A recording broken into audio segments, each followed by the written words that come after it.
Will you drink to the earth and to the days which have passed upon it? Will you drink to the fullness which was and to friends who have passed on? Will you drink to good company well met?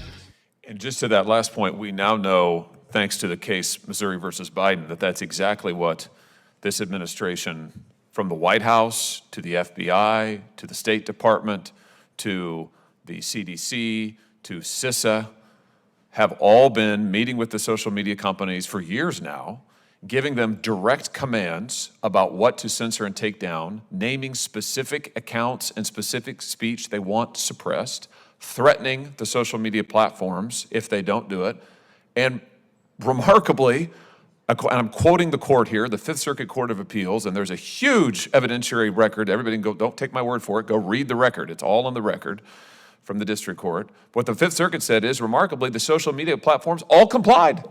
Yeah. All of them. They all agreed to be tools of the United States government and to censor what they were ordered to censor, to suppress the speech they were ordered to suppress. You're a journalist. Tell us about the threat to the First Amendment. And by the way, just for the record, I think it's important to establish, the Federal Court of Appeals said directly, in no uncertain terms, this was a clear violation of the United States Constitution. The First Amendment does not allow the federal government to use private companies to censor when they wouldn't be able to do it themselves. And that's exactly what this administration has done. Tell us as a journalist the threat to free speech, to freedom of the press from this kind of collusion between a very powerful government trying to hijack every media company it can get its hands on. Well, sure. I mean, if you just start on the issue of the COVID vaccine, for example, public interest advocates spent a very long time trying to get requiring the pharmaceutical companies to list the side effects of their drugs in their advertisements. Here we saw a situation where people were sharing information about the side effects of the vaccine on Facebook and other social media platforms, and the White House demanding that it be taken down, Facebook complying, acknowledging that it was often true information.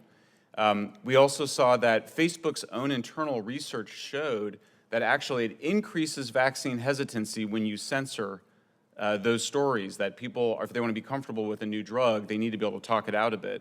So Facebook told the White House that actually it would backfire. The White House insisted. Facebook caved in because, according to the Facebook executive Nick Clegg, he said, well, we've got this other business that we need to do with the White House, which is the data flows, meaning we need the White House to help us negotiate with the Europeans to bring our data back to the United States.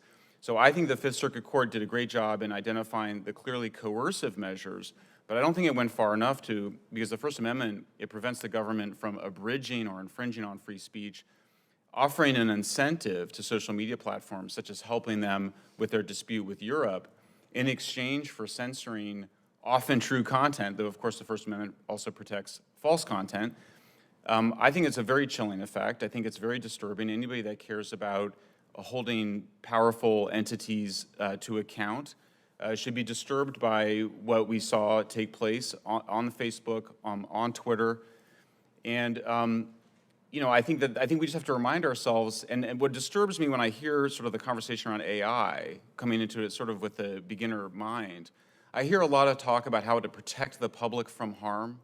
We have to protect the public from harm. What people are saying is that we need to censor speech, censor certain voices, censor disfavored voices because of this idea that it will cause real-world harm.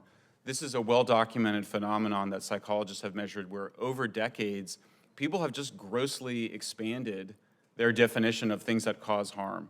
And I think that we need to kind of, this should be a moment for a reset, that free speech is almost absolute in the United States with a few exceptions around immediate incitement to violence, around fraud, around child exploitation, but we allow very open conversation in the United States. It's what makes us so special. So it's been a chilling effect. As a journalist, I've personally been censored by Facebook. I think the platforms are out of control. Thank you, The Mr. Lord is Schomburg. my shepherd. I shall not want for nothing. He makes me lie down in the green pasture. And therein lies He the greases road up to my war. head with oil. Because He those gives me voices kung don't fu speak in the for the face rest of my of us. enemy. You and I know and do not believe that life is so dear and peace so sweet as to be purchased at the price of chains and slavery. Amen.